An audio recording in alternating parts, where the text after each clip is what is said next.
Now see, we look back on these things now, right? And we recognize them as corruption. And we say, well, how could they have been so blind to how corrupt those things were? Yet, we continue to practice the same idolatry and are equally blind to the corruption that our idolatry fills our society with. There's lots of different things I could talk about here, but last week was National Right to Life Sunday. In many ways, at the bedrock of the pro-choice agenda is a commitment to protect idolatry. I want to be the one.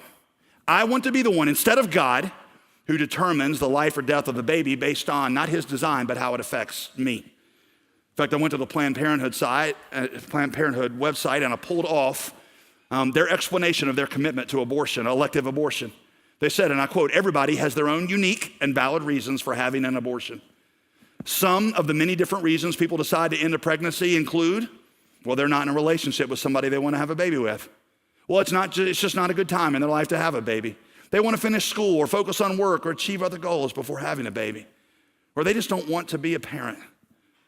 By the way, I realize that there are a number of you that very likely might be struggling with this right now. I know that we have women in this church who have had abortions.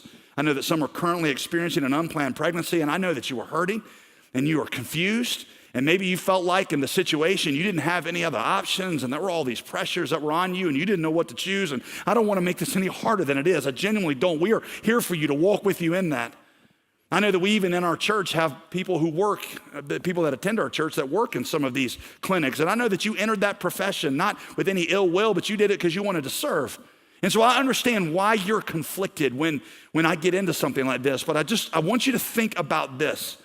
The most important question that we have to consider in this question, and any question of this type, is this: is the baby inside the womb a human life? Is it made in the image of God? And if so, what are the Creator's designs for that baby? And is it ever right to willfully take innocent human life? Somebody says, well, my rights, my body. I agree, but the unborn child is not part of your body. That baby has her own DNA, it has her own brain waves and her own blood type. It is not part of your body. I've always believed that women and men should have control over their bodies, which is why I have to be against elective abortion, because it destroys an innocent female or male body without their consent. People say, well, what about rape or incest? Listen, that is a tragic and unspeakably painful situation, but here's what you have to ask. Is the child at fault for how they got there? Are they not still made in the image of God? Are they not still innocent human beings? When people ask that question, what they usually mean is, well, this baby came to me through one of the most painful and tragic events of my life.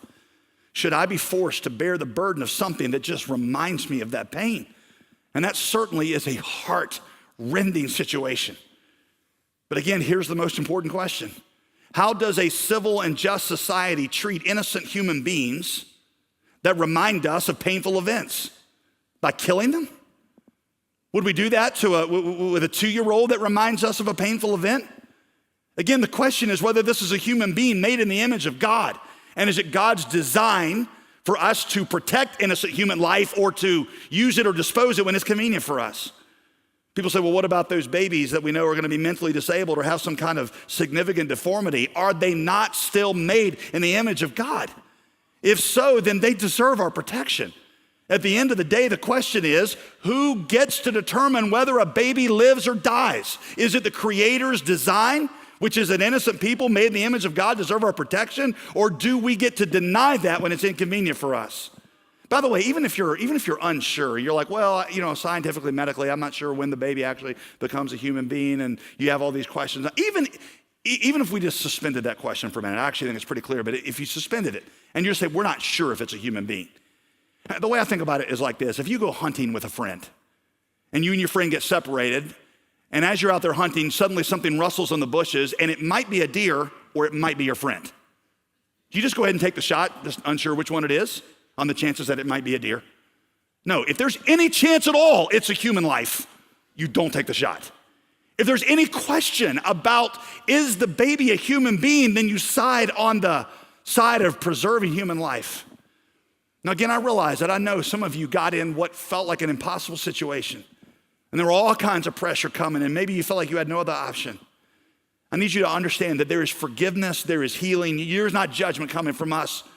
We do not consider you a worse sinner than any of us, and you can experience forgiveness like any of us. I'm just trying to show you that this whole discussion is undergirded by an unwillingness to trust God and do things his way. Rejecting God's way just is going to lead to regret and more corruption like it always has. Idolatry always led to corruption. We can see that clearly in history. When we do it, it's also going to lead to corruption in our lives, whereas trusting God leads to life.